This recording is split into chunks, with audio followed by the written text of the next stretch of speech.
प्रणाम dear students.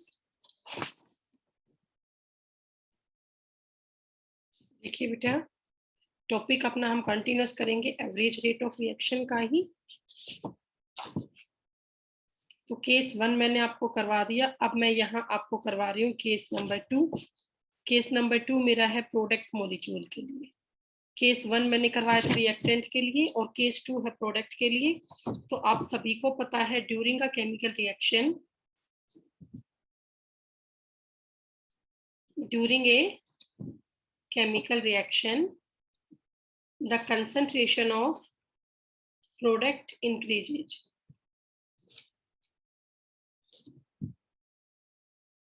The concentration of product increases. ठीक है, तो इस केस में हम रेट को कैसे लिखेंगे? रेट जो हमारा है R, it is equal to plus, plus मतलब बढ़ रहा है, delta C divide by delta T। आप ध्यान करो, पिछले में था माइनस क्योंकि घट रहा था, यहाँ प्लस है क्योंकि बढ़ रहा है, या यू लिख लो और करके plus delta P divide by delta T। अब यहाँ पे जो ये प्लस का साइन है वो क्या शो कर रहा है? Plus sign show increasing concentration. Minus का साइन शो कर रहा था डिक्रीज होती हुई कंसंट्रेशन, और प्लस का साइन शो कर रहा है इंक्रीजिंग कंसंट्रेशन। ठीक है, तो भाई यहाँ पे हमने इसको यू लिखा ना, प्लस का delta C divide by delta T equal to plus C क्या है बेटा? CF minus CII divide by delta T। ये आपको बताया था। CF क्या है? Final concentration. CI क्या है? Initial concentration. और इस केस में जो आपका CF है ना, वो बड़ा है किससे? CI से। तभी तो आंसर क्या आएगा? पॉजिटिव आएगा। तभी तो रेट यहाँ पे कैसा है? पॉजिटिव है। यहाँ रेट कैसा है? पॉजिटिव है। ठीक है, हो गया बेटा। चलिए अब मैं आपको ग्राफ करवाती हूँ यहाँ पे एक। तो ग्राफ हम ये अपलोड कर रहे हैं, सेम ग्राफ है, कंसंट्रेशन वर्सेस टाइम।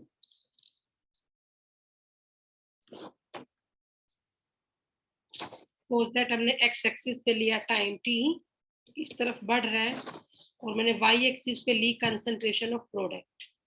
आप सबको पता है स्क्वायर ब्रैकेट किसका साइन होती है? कंसंट्रेशन का। तो ये कंसंट्रेशन है प्रोडक्ट की। तो आप सबको पता है जब भी कोई केमिकल रिएक्शन होती है तो शुरू में रिएक्टेंट की कंसंट्रेशन ज्यादा होती है, प्रोडक्ट तो होते ही नहीं है। फिर धीरे धीरे क्या होता है, जो रिएक्टेंट है वो प्रोडक्ट में कन्वर्ट होने शुरू हो जाते हैं। मतलब धीरे धीरे प्रोडक्ट की कंसंट्रेशन बढ़ना शुरू हो जाती है और रिएक्टेंट की कंसंट्रेशन है वो घटना शुरू हो जाती है। तो जब इनिशियल टाइम t1 है तो उस पर कंसंट्रेशन कम होगी, फाइनल टाइम पे कंसंट्रेशन कहीं ना कहीं ज्यादा होगी। तो मैंने मान लिया बेटा कि सपोज दैट हमारा टाइम है t1। t1 टाइम पे कंसंट्रेशन प्रोडक्ट की C1 ही हुई थी, इतनी बड़ी थी। फिर टाइम हमने और बढ़ा दिया, और टाइम बढ़ाने से कंसंट्रेशन भी और ही ज्यादा होगी। मतलब जितना टाइम इंक्रीज होगा ना, उतनी ही कंसंट्रेशन ऑफ प्रोडक्ट भी क्या होगी? इंक्रीज होगी। ठीक है, तो अब आप देखिए टाइम t1 पे ये कंसंट्रेशन है, ये पॉइंट आया, और टाइम t2 पे ये कंसंट्रेशन आई, ये पॉइंट आया। हो गया। इसके बाद ये जो ग्राफ आया, इस बार हमारा ग्राफ कैसा आया? पॉजिटिव स्लोप, पॉजिटिव ग्राफ आया। इस तरीके का ग्राफ आया बेटा कुछ। तो यहाँ पे ये जो गैप है C1 से C2 के बीच का, इस गैप को क्या बोलोगे? Delta C। और ये जो गैप है T1 से T2 के बीच का, इसे क्या बोलोगे? Delta T। हो गया। तो इस बार ग्राफ है इंक्रीजिंग कंसंट्रेशन ऑफ प्रोडक्ट का। इस बार जो ग्राफ है वो किसका है? इंक्रीजिंग कंसंट्रेशन ऑफ प्रोडक्ट का। पिछली बार था डिक्रीजिंग कंसंट्रेशन ऑफ रिएक्टेंट का। तो दो ग्राफ हो गए, एक में कंसंट्रेशन ऑफ रिएक्टेंट डिक्रीज हो रहा था, इसमें कंसंट्रेशन ऑफ प्रोडक्ट है वो इंक्रीज हो रही है। ठीक है, और जो ये डेल्टा है ये एवरेज रेट को शो करता है। डेल्टा शो करता है एवरेज रेट को, और ये रिप्रेजेंट करता है लार्ज चेंज को। डेल्टा कहाँ पे यूज होगा? जहाँ पे लार्ज चेंज हो। तो भी ये आपका टॉपिक पूरा हुआ एवरेज रेट ऑफ रिएक्शन का। दोनों केस मैंने आपको करवाया। केस 1 तो रिएक्टेंट मॉलिक्यूल के लिए था, और जो ये आपका केस नंबर 2 है ये प्रोडक्ट मॉलिक्यूल के लिए। ठीक है, तो एक बार अगर आपको टॉपिक समझ में आ गया तो प्लीज रेज योर हैंड।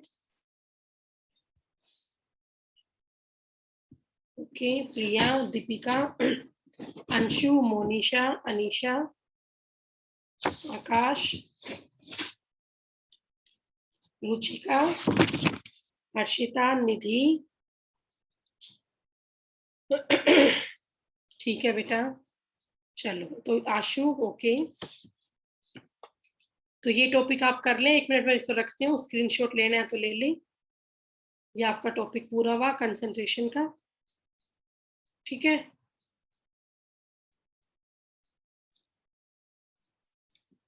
चलो कर लो ये। फिर एवरेज रेट पूरा हुआ तो अब हम करेंगे instantaneous rate of reaction. Average rate के बाद अब हम क्या करेंगे? इंस्टेंटेनियस रेट ऑफ रिएक्शन करेंगे। ठीक है, तो देखिए बेटा, अब मूव करते हैं नेक्स्ट पेज पे। स्क्रीनशॉट ले लो किसी का नहीं हुआ है तो। देखिए, अब आप लोग हेडिंग डाल लो,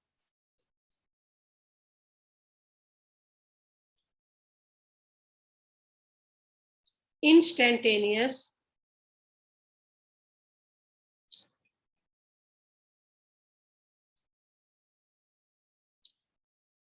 रेट ऑफ रिएक्शन। पहला था एवरेज रेट, दूसरा है इंस्टेंटेनियस रेट। तो इंस्टेंटेनियस रेट क्या होता है बेटा? जहां पे जो टाइम पीरियड है वो बहुत ही स्मॉल है, टाइम पीरियड का जो गैप है वो बहुत ही कम है। टाइम पीरियड इज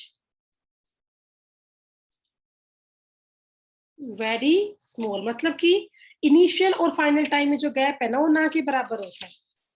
ठीक है, तो देखिए यहाँ पे 2 केस होंगे, केस 1 और 2, first for reactant and second for the product. तो हम कर लेते हैं साथ साथ इनको भी। सबसे पहले हम केस 1 की बात करते हैं, फॉर द रिएक्टेंट। बेटा आप सबको पता है जो एवरेज रेट है वो किसके इक्वल था? Delta C by delta T के। ठीक है, अब यहां पर मैं एक लिमिट अप्लाई कर दूं। मैं लिमिट क्या अप्लाई कर दूं कि जो डेल्टा टी है, चेंज इन टाइम, वो अप्रोच कर रहा है 0 को। मतलब डेल्टा टी 0 है, इसका मतलब रिएक्ट टाइम इनिशियल और फाइनल टाइम के बीच में गैप बहुत ही कम है। जब मैंने लिमिट लगा दी डेल्टा टी इक्वल टू 0, तो ये जो आपका एवरेज रेट था ये ही क्या बन जाता है? Instantaneous rate. आप देखो मैंने डेल्टा को यहाँ चेंज कर दिया डी से, तो जो ये डेल्टा वाली टर्म है ये होता है एवरेज रेट, और जो ये स्मॉल डी वाली टर्म है ना ये आपकी होती है इंस्टेंटेनियस रेट। तो एवरेज रेट किस में कन्वर्ट हो गया? इंस्टेंटेनियस रेट में कन्वर्ट हो गया। और एक और बात है, जो ये डेल्टा है ये लार्ज चेंज को शो करता है, और जो ये डी है ये स्मॉल चेंज को शो करता है। तो डेल्टा को हमें यूज करना है एवरेज रेट के केस में लार्ज चेंज के लिए, और स्मॉल डी को हमें यूज करना है इंस्टेंटेनियस रेट के केस में, ठीक है, स्मॉल चेंज के लिए। तो अब देखिए बेटा केस 1 रिएक्टेंट मॉलिक्यूल के लिए।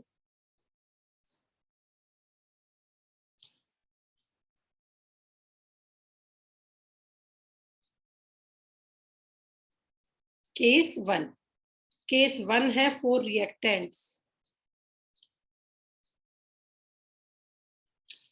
तो आर इंस्टेंटेनियस ऐसे लिख लिया, R instant equal to minus d C by d T.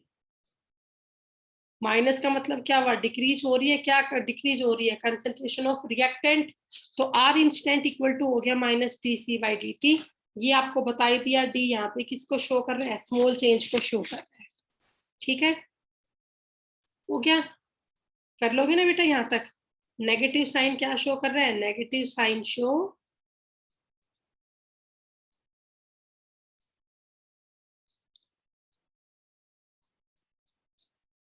Decreasing concentration.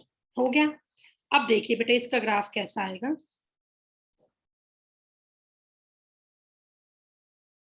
तो यहां हमने मान लो एक ग्राफ प्लॉट किया है, कंसंट्रेशन। योगेश, एक मिनट, डिसेबल करना भूल गई क्या। यहां हमने ग्राफ प्लॉट किया है कंसंट्रेशन वर्सेस टाइम।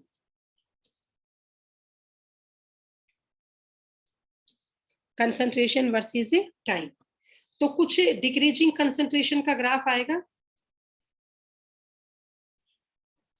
इस तरह से। देखो थोड़ा पेन चेंज कर लो, रुको एक बार। कुछ ऐसा ग्राफ आएगा डिक्रीजिंग कंसंट्रेशन का, ठीक है। और जो आपका स्लोप आएगा,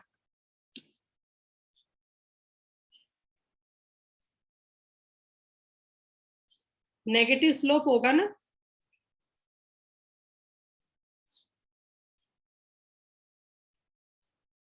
स्लोप कैसा आया, नेगेटिव आया। और जो स्लोप ऑफ कर्व है ना,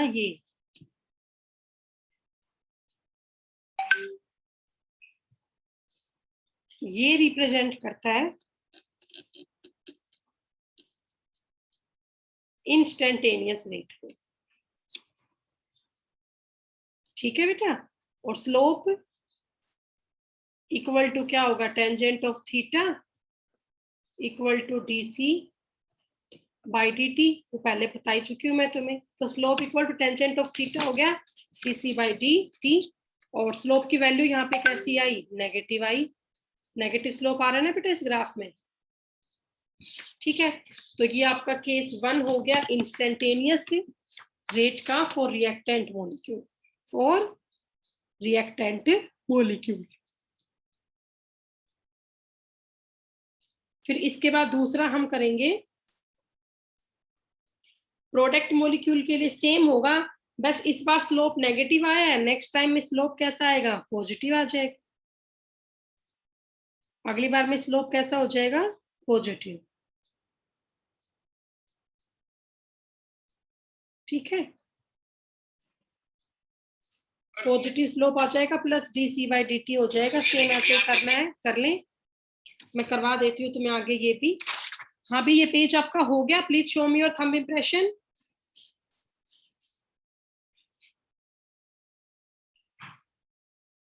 ओके प्रिया का हो गया, वेरी गुड बेटा, शाबाश। बाकी बच्चे अभी कर रहे हैं, चलो कर लो। जैसे हो जाए प्लीज रेज योर हैंड। मैं आपका वेट ही कर रही हूँ बेटा। बस एक ग्राफ और रह गया, फिर आपका ये टॉपिक पूरा हो जाएगा एवरेज और इंस्टेंट रेट का। फिर आगे इसके न्यूमेरिकल्स वगैरह करवाना शुरू करूंगी। आगे टॉपिक बड़ा इंटरेस्टिंग है।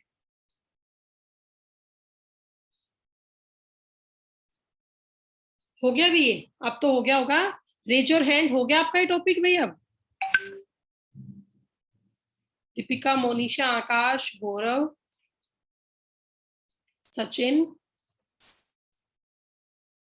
चलो देखिए। अब हम इसमें केस 2 कर रहे हैं मयंक, ठीक है बेटा। केस नंबर 2 है प्रोडक्ट के लिए, ठीक है। सीधा करवा दूं। सेम ग्राफ हम प्लॉट कर रहे हैं, कंसंट्रेशन वर्सेस टाइम टी। इस बार ग्राफ आएगा इंक्रीजिंग कंसंट्रेशन का, ठीक है। और स्लोप की वैल्यू इस बार कैसी होगी, पॉजिटिव होगी। कैसी होगी, पॉजिटिव होगी, ठीक है। तो स्लोप इस बार क्या आया, स्लोप इक्वल टू प्लस का डीसी बाई डी टी। और स्लोप इस बार कैसा आएगा, पॉजिटिव आएगा। तो जो आपका आर इंस्टेंटेनियस आया, इंस्टेंट रेट जो आपका आया,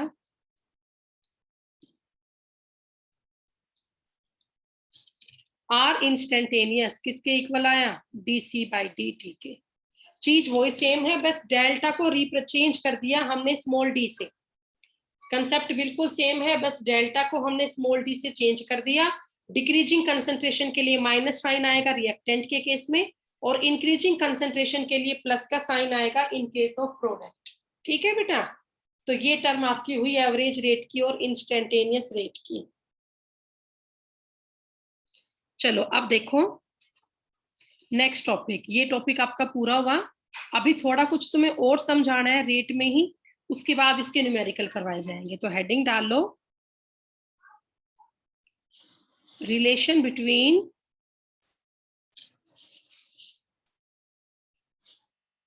rate of reaction, relation between rate of reaction of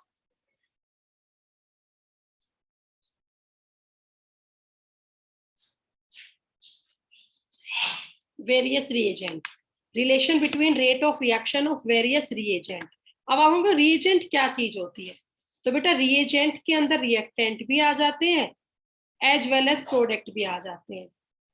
reactant and product both are present in reagent। ठीक है, उसमें हम दोनों को इंक्लूड कर लेते हैं।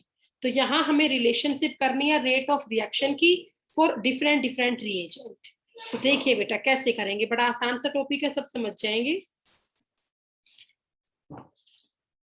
तो मैंने मान लो कोई इक्वेशन ली, एक एग्जांपल हम लेते हैं, let take an example, let a reaction, reaction ये है N2 plus 3 mole of H2, इससे बन रहा है 2 मोल ऑफ NH3। प्रोसेस का नाम हैबर प्रोसेस, प्रोसेस का नाम क्या है, हैबर प्रोसेस। तो बच्चों मैं आपको ये कहूं कि तुम इसमें इसके नंबर ऑफ मोल्स लिखो, मतलब कि स्टिकोमेट्रिक कोफिशिएंट लिखो।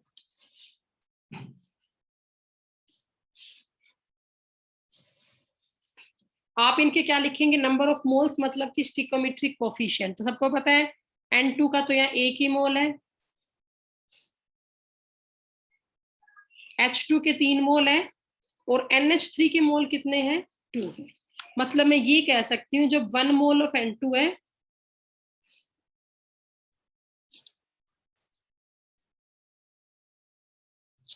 और 3 मोल ऑफ H2 है, 2 फॉर्म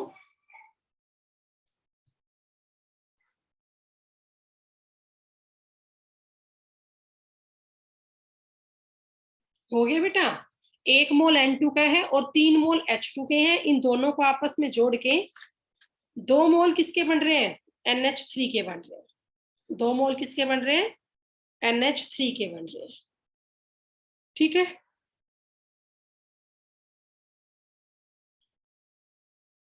हाँ भी समझ गए इतना।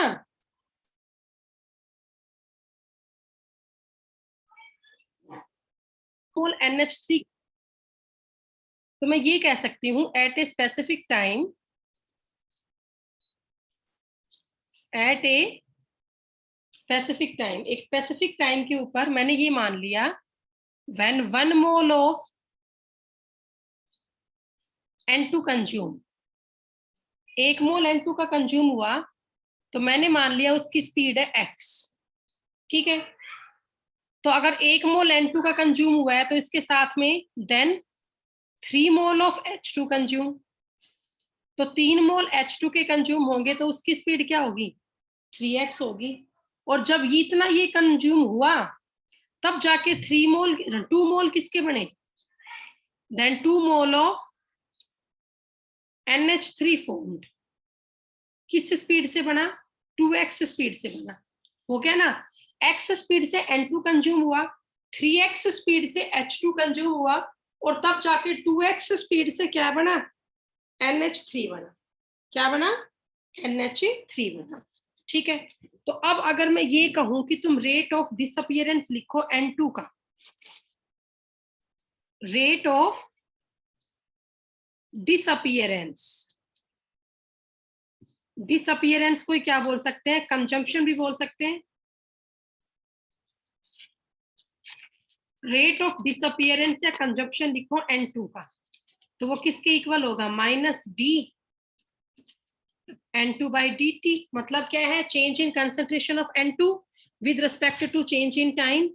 तो इसकी स्पीड कितनी होगी, रेट कितना होगा, x मोल पर लीटर पर सेकेंड, x मोल पर लीटर पर सेकेंड। यूनिट ये कैसे आई बच्चों, वो देखो, आप सबको पता है रेट इक्वल टू क्या होता है, delta C upon delta T. Delta C क्या होती है, कंसंट्रेशन मोल पर लीटर में होती है, टाइम सेकंड में होता है। तो यूनिट क्या बन गई, मोल पर लीटर पर सेकंड बन गई। तो ये रेट ऑफ डिसअपियरेंस या कंजप्शन हो गया N2 का। ऐसे ही आप H2 का करें, देखिए आगे। अब मैं यहां पे कहूं rate of disappearance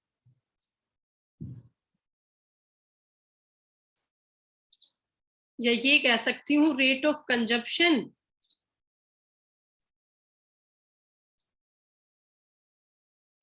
of H2, तो क्या होगा बोलो, minus dH2/dt equal to 3x मोल पर लीटर पर सेकेंड। बताओ पीछे था ना ऐसा, ये किसके इक्वल होगा, 3x मोल पर लीटर पर सेकेंड के इक्वल होगा। ऐसे अब मैं कहूं rate of formation of NH3 निकालो।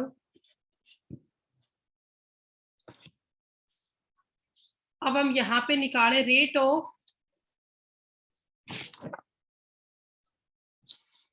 फॉर्मेशन ऑफ NH3, तो क्या बनेगा, प्लस का d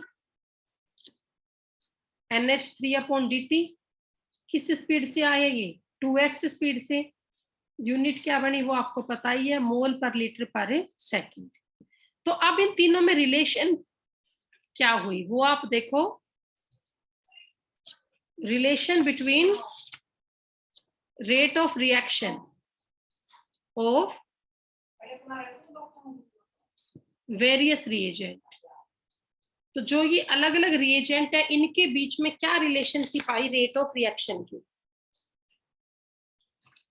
देखो बेटा। सबसे पहले था N2 माइनस dN2/dt, इसका रेट मुझे बराबर करना है H2 के, minus dH2/dt equal to plus का dNH3/dt। अब मैं चाहती हूँ जितने स्पीड से N2 कंज्यूम हो उतनी स्पीड से H2 कंज्यूम हो, जितना N2 कंज्यूम हो उतना NH3 बने। तो तीनों का रेट अगर मुझे बराबर करना है तो मुझे इन तीनों को डिवाइड करना पड़ेगा इनके स्टिकोमेट्रिक कोफिशिएंट से। तो इसका स्टिकोमेट्रिक कोफिशिएंट क्या था, 1, इसका क्या था 3, और इसका क्या है 2। ये 1 यहाँ पे क्या है, व्हाट इज 1 हेयर, तो 1 यहाँ पे है स्टिकोमेट्रिक कोफिशिएंट, यहाँ पे 3 है स्टिकोमेट्रिक कोफिशिएंट, और यहाँ पे 2 है स्टिकोमेट्रिक कोफिशिएंट। तो जब तक आप इनको इनके स्टिकोमेट्रिक कोफिशिएंट से डिवाइड नहीं करेंगे तब तक इन सारों का रेट बराबर नहीं होगा। समझ गए बात को। अब इसको मैं कुछ एक एग्जांपल से समझा देती हूँ, फटाफट से समझ जाओगे आप लोग, बड़ी कॉमन सी बात है, कुछ खास ऐसा है नहीं इसमें, सब कर लेते हैं इजली। देखिए बेटा, हटा लो, ये पेज हो गया होगा। देखो अब कुछ और एग्जांपल लेते हैं। अब मैंने एग्जांपल लिया बेटा, आकाश कोई नहीं, बाद में भेज दूंगी। ये एग्जांपल लिया x मोल ऑफ A, और इससे मैंने बना दिया y मोल ऑफ B। तो यहाँ पे स्टिकोमेट्रिक कोफिशिएंट, SC का मतलब है स्टिकोमेट्रिक कोफिशिएंट, इसमें तो है x, इसमें है y, इसमें क्या है y। अब मैं ये कहूं आप इन दोनों का रेट लिखो, तो rate equal to minus dA/dt। भाई रिएक्टेंट मॉलिक्यूल यहाँ पे A है ना, तो A की कंसंट्रेशन घट रही है, तो rate equal to minus dA/dt equal to plus product की कंसंट्रेशन बढ़ रही है तो dB/dt प्लस क्यों आया, ड्यू टू इंक्रीजिंग कंसंट्रेशन। अब दोनों का रेट बराबर कब होगा, when divide by their stoichiometric coefficient x and y। समझ गए। ऐसे ही नेक्स्ट एग्जांपल है, देखिए कोई और एग्जांपल हम ले लें। अब मैंने एग्जांपल लिया, suppose that 2 mole of A plus 3 mole of B, इससे बन गया A2B3। तो अगर मैं बात करूं इनके स्टिकोमेट्रिक कोफिशिएंट की, तो इसका है 2, इसका है 3, और इसका है 1। तो तीनों का रेट लिखो, तो माइनस क्यों आया डिक्रीजिंग के लिए, minus d A by d T, फिर से माइनस आएगा d B by d T, क्योंकि ए और बी दोनों रिएक्टेंट है, दोनों की कंसंट्रेशन घट रही है, और फिर प्लस में आएगा डी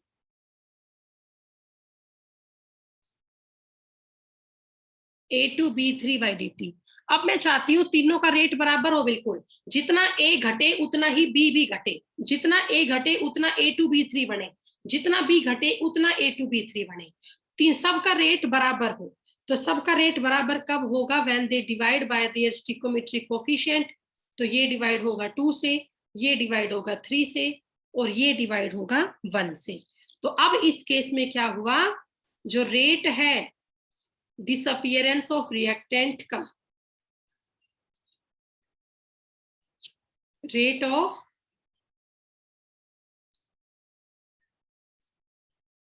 डिसअपियरेंस ऑफ रिएक्टेंट, ये इक्वल होता है रेट ऑफ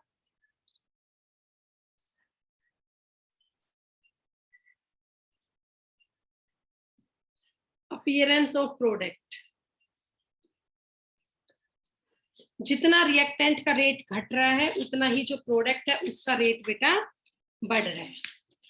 ठीक है, तो भाई आज मैंने आपको इतना टॉपिक करवाया है, कर लें आप लोग।